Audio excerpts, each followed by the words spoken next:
好来，乡亲啊，继续要来讲天气反热，这个食物的保存是更加重要。卫福部食药署响应着6月初7世界食品安全日，特别邀请到家事的专家，要教大家清理冰箱的5个撇步。咱做伙来看。冰箱内底钱甲满，内底还阁有垃圾的物件，恁兜的冰箱偌久清一摆？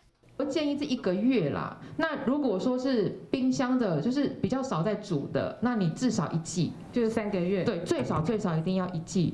食品安全和冰箱做有关联的。这方面的专家表示，清冰箱有5个撇步，除了讲要定期，而且要注意到保存的温度，冷藏的温度0到7度，冷冻的温度0下18度。冰箱上加会当7成满，上重要的是安怎放。